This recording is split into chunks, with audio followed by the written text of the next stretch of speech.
ഉണ്ടാക്കാൻ പോകുന്നത് വഴുതനങ്ങ ഫ്രൈ ആണ്. വളരെ പെട്ടെന്ന് തന്നെ നമുക്ക് റെഡിയാക്കിയെടുക്കാം. ചോറിന് പറ്റിയൊരു കറിയാണ്. സാധാരണഗതിയിൽ വഴുതനങ്ങ ഇഷ്ടമില്ലാത്തവർ കൂടി ഈ രീതിയിൽ ഉണ്ടാക്കിയാൽ അത് കഴിക്കും. അപ്പോൾ നമുക്ക് വീഡിയോയിലോട്ട് പോകാം.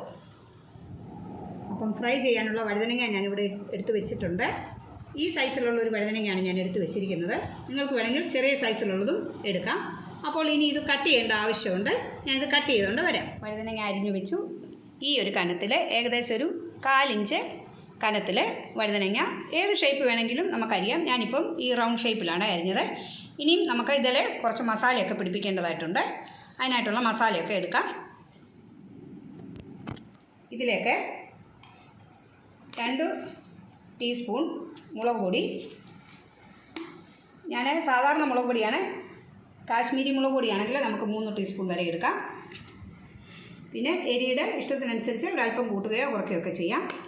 പിന്നെ 1/2 ടീസ്പൂൺ മഞ്ഞൾപ്പൊടി, 1/2 ടീസ്പൂൺ കുരുമുളക് പൊടി, 1/2 ടീസ്പൂൺ ഗരം മസാലപ്പൊടി.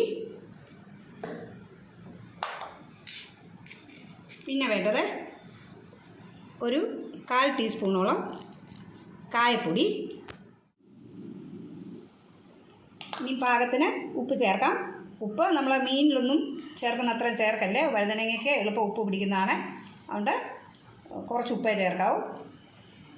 പിന്നെ ഇതിലേക്ക് നാരങ്ങാനീര് ഞാൻ ചേർക്കുന്നുണ്ട്.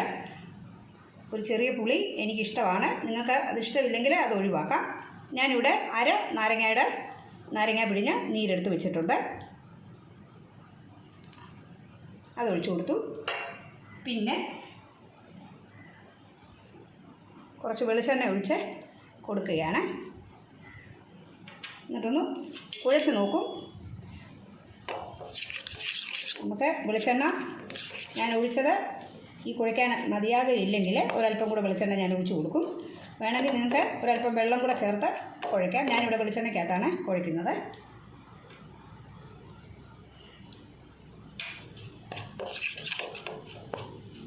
അപ്പം മസാല ഇവിടെ റെഡി ആയിട്ടുണ്ട്. ഇനി നമ്മൾ കട്ട് ചെയ്ത് വെച്ചിരിക്കുന്ന ഈ വഴുതനങ്ങയുടെ ഓരോ കഷ്ണത്തിലും ഈ മസാല നന്നായിട്ട് തേച്ച് പിടിപ്പിച്ച് കൊടുക്കുക. അപ്പം വഴുതനങ്ങയുടെ എല്ലാ കഷ്ണങ്ങളിലും ഞാൻ മസാല നന്നായിട്ട് പിടിപ്പിച്ചിട്ടുണ്ട്. ഇതിന് ഏകദേശം നമുക്കൊരു 1/2 മണിക്കൂറോളം റെസ്റ്റ് ചെയ്യാൻ വെക്കാം. ഇതിപ്പം 1/2 മണിക്കൂറോളം കഴിഞ്ഞിട്ടുണ്ട്. നമ്മുടെ വഴുതനങ്ങ കഷ്ണങ്ങളിലൊക്കെ മസാല പുരട്ടി വെച്ചിട്ട് ഇപ്പം നമ്മുടെ വഴുതനങ്ങയിലൊക്കെ നന്നായിട്ട് മസാല പിടിച്ച് കാണും. ഇനി നമുക്കിതൊന്ന് വറുത്തെടുക്കാം. ഒരു ഫ്രൈങ് പാന് ഞാൻ ചൂടാക്കാൻ വെച്ചിട്ടുണ്ട്. അതിലേക്ക് എണ്ണ ഒഴിച്ചു കൊടുക്കാം. ഒരുപാട് എണ്ണയിൽ മുക്കിയൊന്നും വറക്കേണ്ടതല്ല. നമ്മൾ മീനൊക്കെ വറക്കുന്ന പോലെ ഷാലോ ഫ്രൈ ചെയ്തെടുത്താൽ മതി. എണ്ണ ഒന്ന് ചൂടാകട്ടെ. എണ്ണ ചൂടായിട്ടുണ്ട്. ചൂടായ എണ്ണയിലേക്ക് നമുക്ക് ഈ വഴുതനങ്ങ ഇട്ട് കൊടുക്കാം.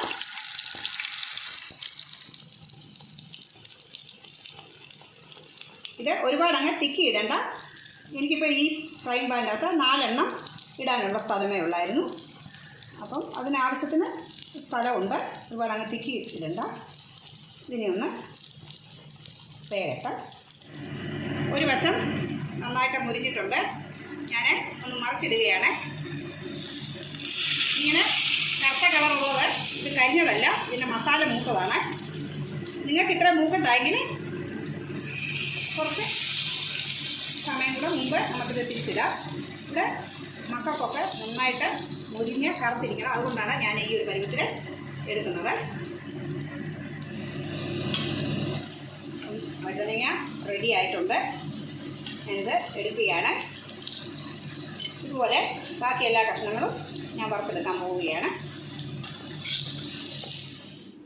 കണ്ടല്ലോ എത്ര പെട്ടെന്നാണ് നമ്മുടെ ബ്രിഞ്ചാൽ ഫ്രൈ ഇവിടെ റെഡി ആയിട്ടിരിക്കുന്നത്.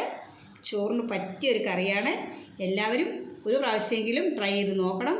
ഇഷ്ടമായെങ്കിൽ ലൈക്ക് ചെയ്യാനും ഷെയർ ചെയ്യാനും മറക്കല്ലേ. നമ്മുടെ ചാനൽ സബ്സ്ക്രൈബ് ചെയ്യാത്തവരാരെങ്കിലും കാണുന്നുണ്ടെങ്കിൽ സബ്സ്ക്രൈബ് ചെയ്യണം.